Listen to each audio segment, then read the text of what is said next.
दिव्य नारायण सेवा ट्रस्ट में आप सभी का स्वागत है और शुरुआत करते हैं संघ के साथ।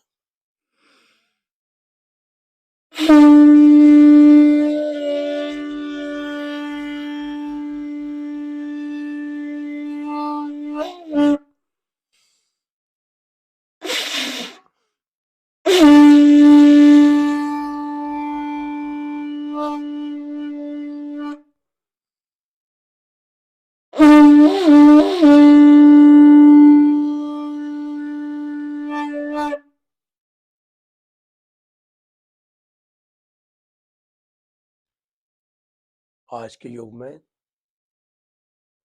किसी न किसी व्यक्ति को कोई ना कोई बीमारी उसके शरीर में है, जिस कारण वो जो है दुखी परेशान रहता है और लाख कोशिश करने के बाद भी उसे उस बीमारी से छुटकारा नहीं मिल रहा है। वो जगह जगह टेस्ट कराता है, जगह जगह डॉक्टर से राय लेता है, किंतु उसे आराम नहीं मिल रहा। हमारे ऋषियों ने अब से हजारों वर्ष पहले योग की रचना की थी और योग के द्वारा उन्होंने बहुत बड़े बड़े बीमारियों का अंत करा था। हमारा मानव सेवा ट्रस्ट भी उसी कार्य में लगा हुआ है। हमारा उद्देश्य यही है कि कोई भी व्यक्ति बीमार ना हो, रोगी ना हो, क्योंकि आज के युग में कोई भी ऐसी बीमारी नहीं है जिसमें खर्चा ना हो। चाहे कोई ऑपरेशन हो, चाहे शरीर का कोई रोग हो, सब में खर्चा है। अब गरीब आदमी जो है उस खर्चे को सहन नहीं कर पाता। एक बार को जिस पे साधन है, पैसा है, वो तो उसका जो है इलाज करा सकता है, किंतु जो गरीब आदमी है, मजदूर आदमी है, वो इसका इलाज नहीं करा पाता, जिस कारण उसे जो है रोग के कारण ही उसकी मृत्यु हो जाती है। लेकिन हमारा दिव्य नारायण मानव सेवा जो ट्रस्ट है, ये सभी के साथ है।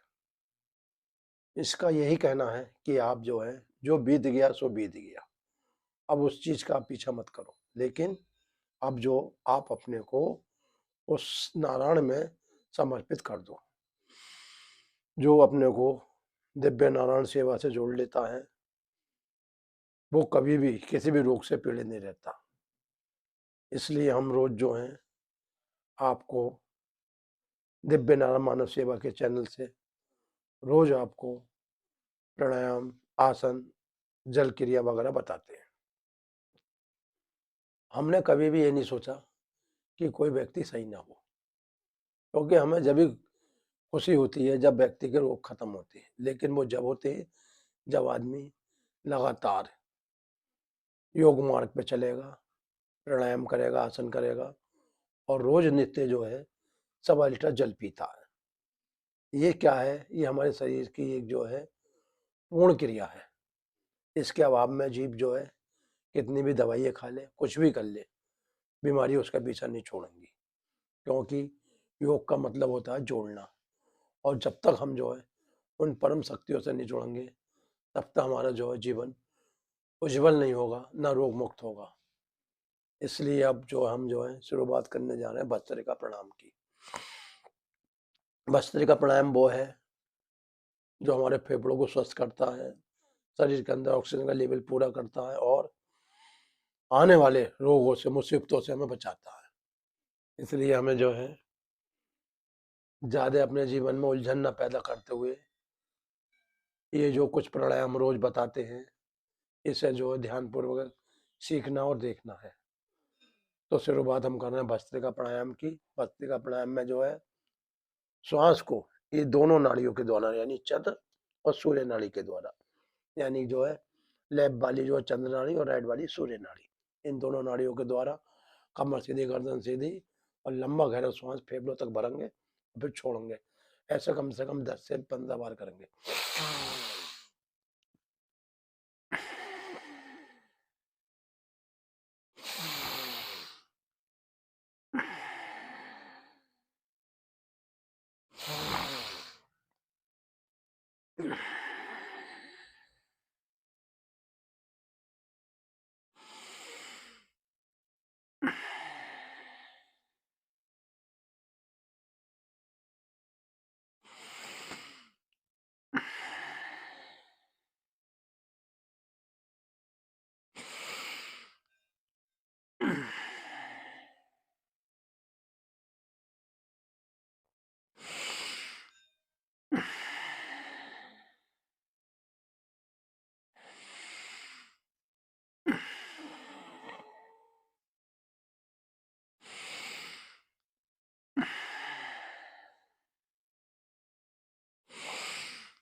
भस्त्रिका प्रणाम करने से क्या होता है कि जो हमारे फेफड़े हैं उनके अंदर 7 करोड़ 30 लाख छिद्र हैं, जो कि एक 100 व्यक्ति के मात्र 2 करोड़ छिद्र खुले रहते हैं, बाकी 5 करोड़ 30 लाख बंद रहते हैं।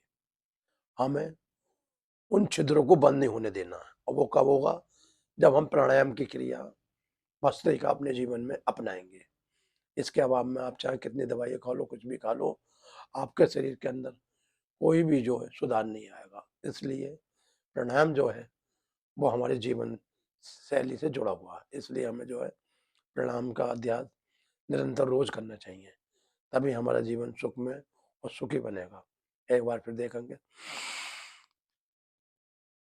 ये जो हमारा पेटू भाग होता है इसमें कभी श्वास नहीं भरनी चाहिए, सिर्फ इन फेफड़ों के अंदर। हाँ, फेफड़ों के अंदर श्वास भरते हैं तो फेफड़ों के बंद क्षेत्र खुलते हैं।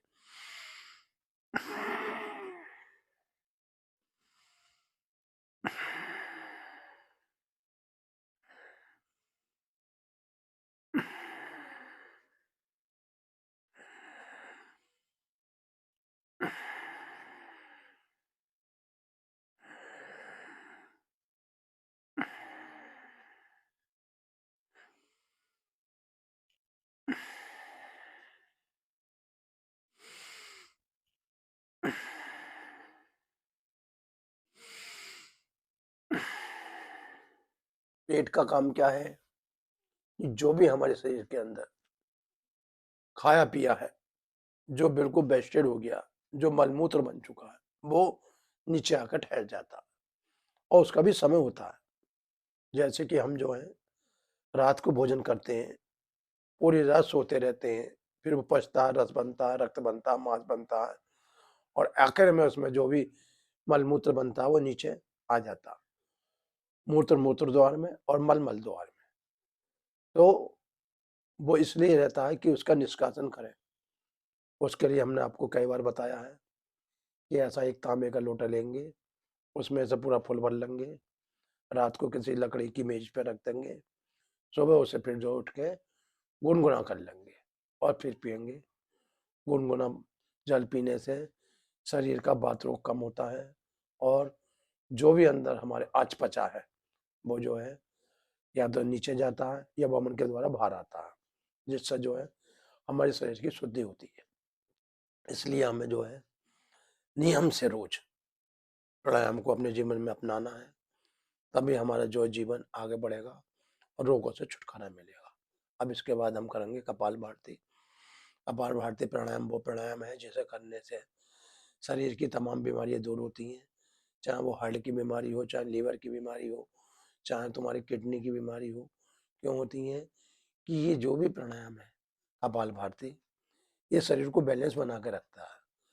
यानी कि शरीर के अंदर कोई भी रोग नहीं रहने देता। इसलिए हमें जो है नियम से ये 5 से 10 मिनट कपालभाति का अभ्यास निरंतर करना चाहिए।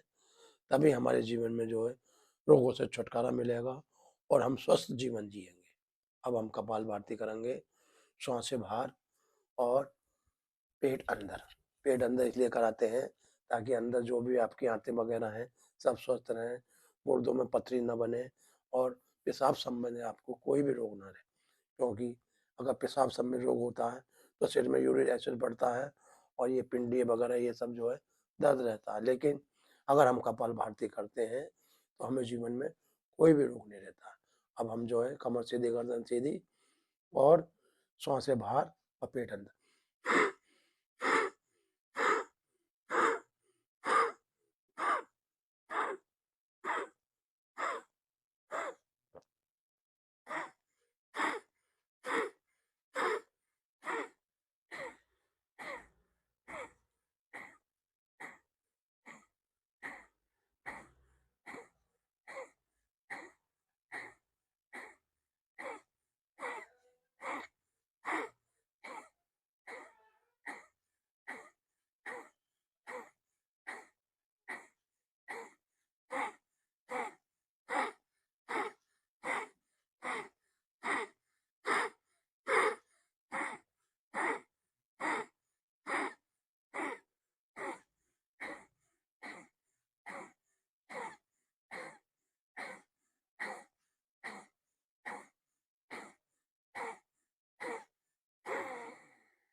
जिन लोगों के पेट में दुखन रहती है, कब्ज रहता है या कमर में दर्द रहता है, वो सिर्फ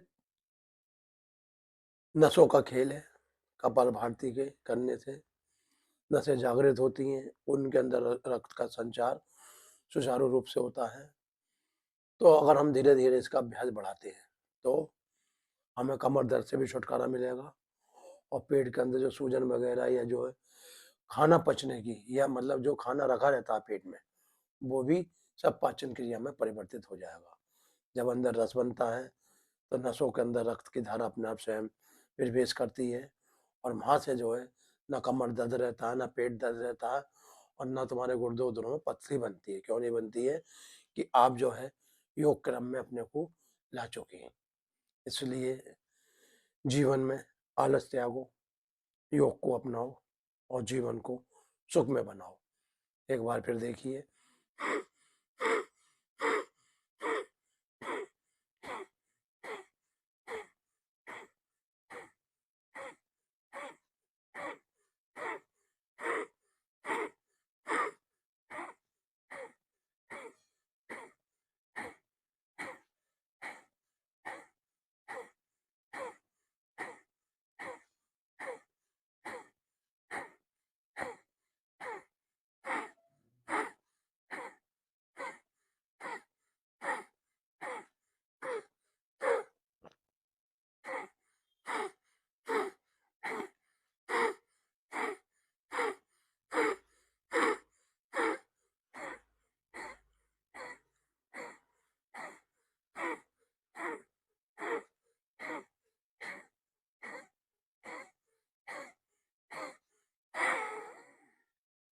जो आपका शरीर में ईश्वर ने हार्ट दिया है, लीवर दिया है, किडनी दी है, अग्नाशय दी है, छोटे बड़े आंत दी है, छोटे बड़े फेफड़े दिए हैं, ये आपको जब भी जीवन में आगे बढ़ाएंगे जब आप इनका ध्यान रखोगे। जैसे कि जिस समय बच्चा माँ के घर में रहता है तो माँ विशेष ध्यान रखती है, काम भी ठीक से करती है, कहीं ऊंचा नीचा पैर भी नहीं पड़े, तभी उस बालक की सुरक्षा हो पाती है। ऐसे ही हमारे अंदर जो है ये हमारे बालक रूपी अंग है जिनका हमें ध्यान स्वयं रखना है, कोई दूसरा नहीं रखेगा। और उसके लिए हमें जो है नित्य ये प्राणायाम का अभ्यास अपनाना पड़ेगा। कपालभाति करनी पड़ेगी, भस्त्रिका करनी पड़ेगी, बाह्य बंद करने पड़ेंगे, तभी जो है इन्हें पूर्ण सुरक्षा मिलेगी। एक बार फिर देखिए।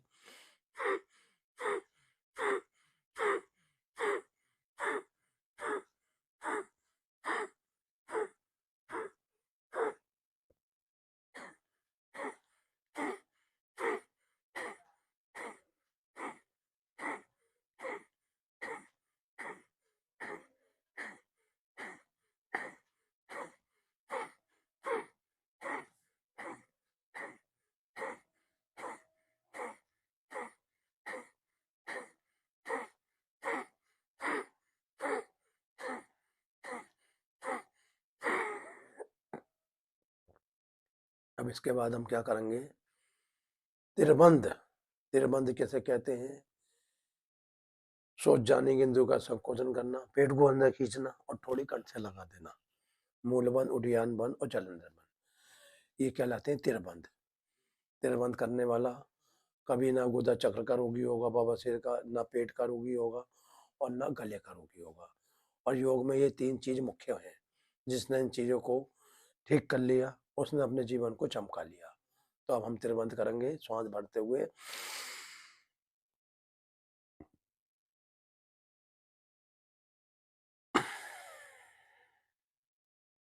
फिर श्वास भरेंगे,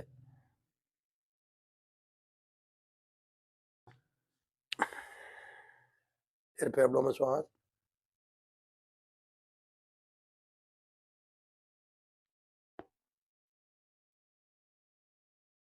इसके पश्चात हम सूर्य चंद्र भेदी प्राणायाम यानी अनुलोम विलोम। अनुलोम विलोम का मतलब होता है उल्टा और सीधा, और सूर्य चंद्र का मतलब होता है उल्टी और सीधी नाड़ी। ठीक है, तो हम जो है लेफ्ट से सांस लेंगे, राइट छोड़ेंगे, राइट से वापसी, लेफ्ट छोड़ेंगे,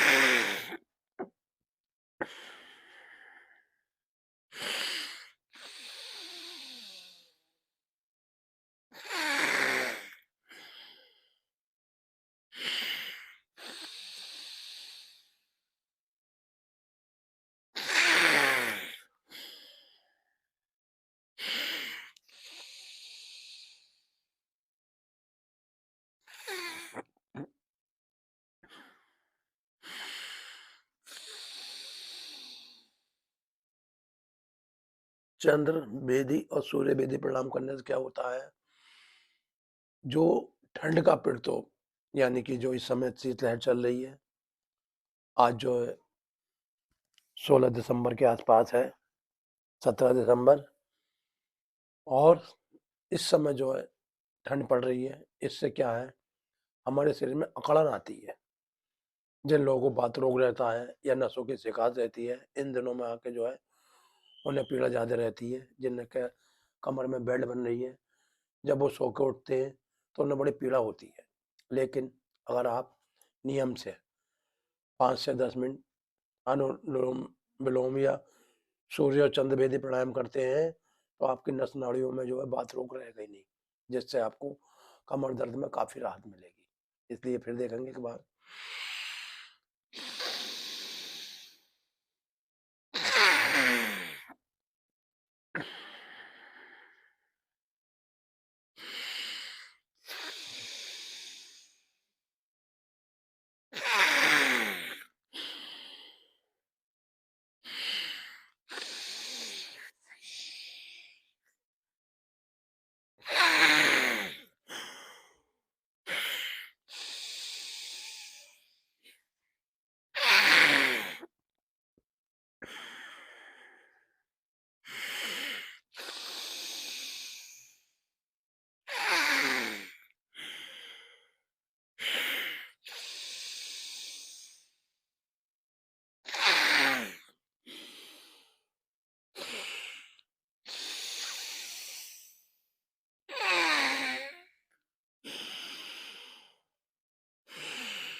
यानी कि हमें बाएं से ले ली है और बाएं बंद करके दाएं से छोड़ ली है, दाएं से वापसी,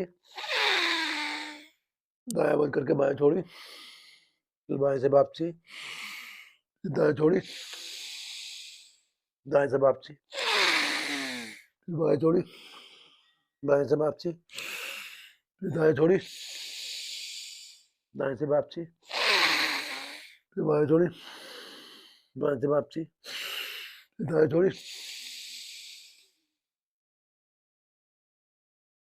किसी ने ठीक कहा है, जो दोगे वो पाओगे। यानी कि अगर आप शरीर को रोज प्राणायाम की क्रिया करोगे और रोज अंदर सांसें दोगे तो आपको उज्जवल और सार्थक जीवन मिलेगा। सात्विक जीवन जीने में ना शरीर में कोई रोग होता, ना पीड़ा रहती, और जीव जो है अपने भगवत प्राप्ति पड़ता है। क्यों करता है कि स्वस्थ शरीर में ही नारायण का वास है। हे अर्जुन, जो सच्चे मन से मेरा चिंतन करता है, स्मरण करता है, वो कभी भी दुख नहीं पाता है, रोगी नहीं होता है, और उसके रोग सब मेरे हो जाते हैं। क्यों हो जाते हैं कि भक्त की रक्षा के लिए मैं हर समय तत्पर रहता हूँ। जैसे कि मार्कंडे ऋषि के पुत्र मार्कंड ऋषि थे, उन्हें जो अल्प आयु थी, उनकी आयु इतनी अल्प थी, वो अपनी जो जमानी भी नहीं देख पाते, लेकिन प्राणायाम की क्रिया के द्वारा भगवान शिव का चिंतन करा, महामृत्युंजय मंत्र का जप करा, ओम त्र्यंबकम यजामहे सुगंधिं पुष्टिवर्धनम् उर्वारुकमिव बन्धनान् मृत्योर्मोक्षाय मामृतात्। जब उनकी आयु पूर्ण हुई तो यम के दूतों ने लेने आए, लेकिन भगवान शिव के प्रभाव से उन्हें वापसी जाना पड़ा। फिर यमराज आए, उन्होंने भी अपना यम फेंका, उन्हें भी जो है भगवान शिव के आगे नतमस्तक होना पड़ा। इसलिए जो जीव अपने जीवन में प्राणायाम की क्रिया का अभ्यास करता है, उसके जीवन में रोग शोक, सुख दुख, लाभ हानि कोई महत्व नहीं रखती। इसलिए हमें जो है अपना मूल्यवान समय निकाल के प्राणायाम की देना चाहिए, जिससे हम जो है शरीर में स्वास्थ्य लाभ लें और जीवन में आनंद लें। अब इसके बाद हम करेंगे उज्जाई प्राणायाम।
उज्जाई प्राणायाम करने से गले संबंधित, श्वास संबंधित, मस्तिष्क संबंधित, नासिका संबंधित सब रोग जो हैं ठीक होते हैं। क्यों होते हैं कि उज्जाई करने से शरीर में ऊर्जा उत्पन्न होती है और रोगों का नाश होता है। अब इसके बाद हम करेंगे ब्राह्मणी।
ब्राह्मणी करने से सिर का दर्द, नसों का दर्द, आंखों की दिक्कत, कान की दिक्कत, वो सब ठीक होती है। क्यों होती है कि ब्राह्मणी करने से जो गुंजन होता है भमरे का, वो सारी बंद नसों को खोल देता है। इसलिए ब्राह्मणी प्राणायाम अंत में हम करवाते हैं, इसीलिए करवाते हैं कि जीव जो है बिल्कुल फ्रेश हो जाए। अब इसके पश्चात हम आपको एक विशेष चीज दिखाएंगे जो हम दिखाते हैं कि इन दिनों में हमारी नासिका बंद हो रही है, नज़ला होता है, जुकाम होता है, यानी अंदर कब्ज जो है जमा हो जाता है। उसके लिए हमने आपको कई बार बताया, आज फिर बताएंगे कि हमें जो है हफ्ते में कम से कम 2 से 3 बार अपने जल नीति करनी चाहिए। और जल नीति करने के पश्चात जो है ये हमारे पे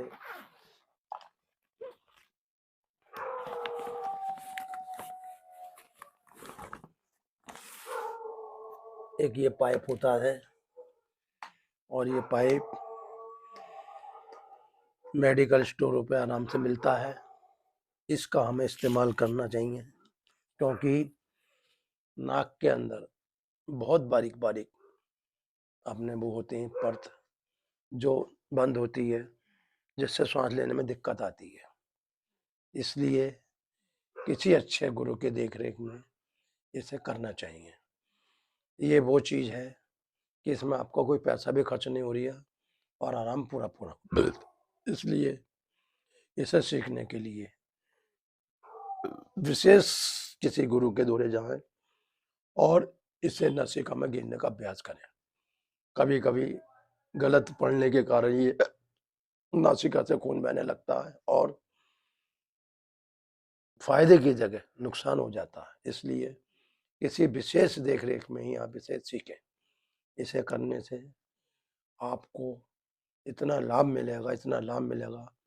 जिन लोगों को नज़ले की या साइनस की शिकायत रहती है वो भी छुटकारा पा जाएंगे, क्योंकि हमारी ये जो नाड़ियाँ हैं ये श्वसन क्रिया करती हैं और इनकी श्वसन क्रिया संपूर्ण बॉडी को जो है श्वसन देती है। इसलिए विशेष जो है देखभाल में आप इसे देखें। अब आप ध्यान से देखेंगे कि ये चोंच है, ये पीछे का हिस्सा होता है। इससे कभी कभी हम क्या करते हैं कि कोई गंभीर मरीज होता है, इसके द्वारा उसे लिक्विड दिया जाता है, लेकिन ये आपके जो है बीमारी भगाने में भी काम करेगा। अब आप ध्यान से देखेंगे ये चोंच की तरफ से जाकर दीजिए।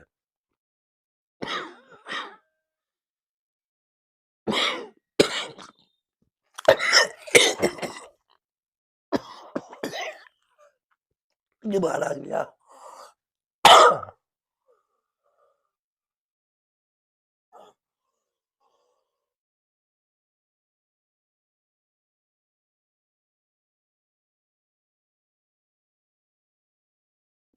ये वापसी आ गया। इसे हमने जो थोड़ा साफ कर लिया फिर जल से।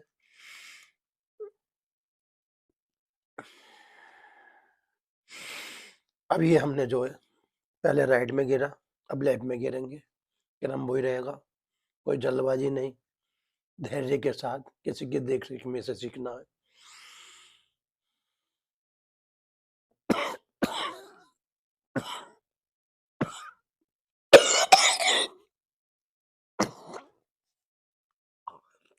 माना गया।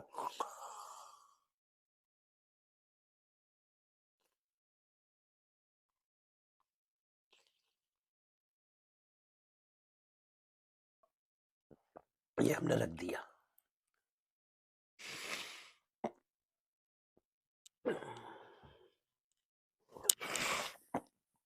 इससे क्या होता है, जो आपकी आंखों में दिक्कत है या आंखें आपकी जो है लाल हो रही हैं या आंखों में पानी आता है, तो क्या होता है कि आपके जो है आंखों के अंदर नलीमा कम करेंगी।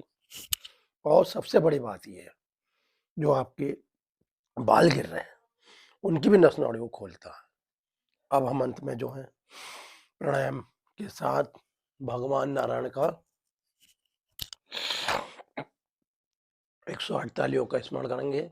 नारायण 1, नारायण 2, नारायण 3, नारायण 4, नारायण 5, नारायण 6, नारायण 7, नारायण 8, नारायण 9, नारायण 10, नारायण 11, नारायण 12, नारायण 13, नारायण 14, नारायण 15, नारायण 16, नारायण 17, नारायण 18, नारायण 19, नारायण 20, नारायण 21, नारायण 22, नारायण 23, नारायण 24, नारायण 27, नारायण 28, नारायण 29, नारायण 30, नारायण 31, नारायण 32, नारायण 33, नारायण 34, नारायण 35, नारायण 36, नारायण 37, नारायण 40, नारायण 41, नारायण 42, नारायण 43, नारायण 44, नारायण 45, नारायण 46, नारायण सताली नारायण ताली नारायण चार नारायण पचास नारायण इक्यावन नारायण बावन नारायण तिरपन नारायण चौवन नारायण पचपन नारायण छप्पन नारायण सत्तावन नारायण अट्ठावन नारायण उनसठ नारायण साठ नारायण इकसठ नारायण बासठ नारायण तिरसठ नारायण चौसठ नारायण पैंसठ नारायण छियासठ नारायण सड़सठ नारायण अड़सठ नारायण उनहत्तर नारायण सत्तर नारायण इकहत्तर नारायण बहत्तर नारायण तिहत्तर नारायण चौहत्तर नारायण पचहत्तर नारायण छिहत्तर नारायण सतहत्तर नारायण अठहत्तर इक्यासी नारायण बयासी नारायण तिरासी नारायण चौरासी नारायण पचासी नारायण छियासी नारायण सतासी नारायण अठासी नारायण नवासी नारायण नब्बे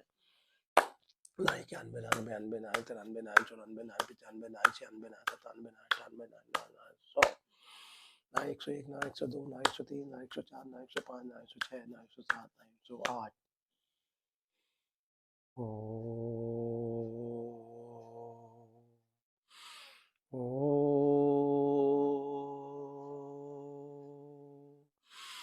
ओ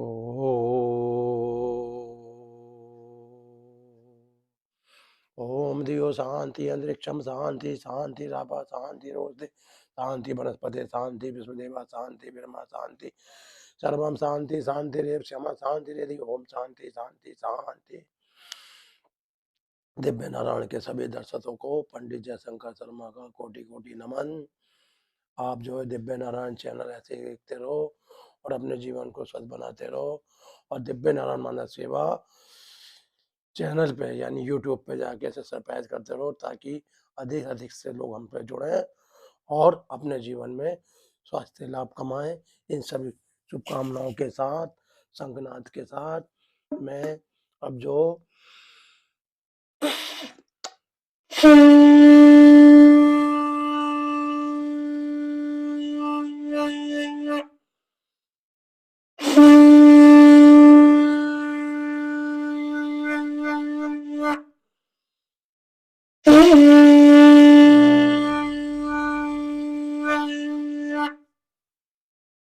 आप सभी को दिव्य नारायण की तरफ से कोटि कोटि नमन। जय श्री राम जय श्री राम जय श्री राम।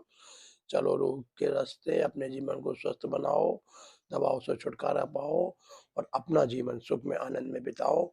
इसी सभी शुभ कामना देते हुए मैं पंडित जयशंकर शर्मा आप सबको स्वास्थ्य लाभ की कामना करते हुए जय श्री राम जय श्री राम जय श्री राम।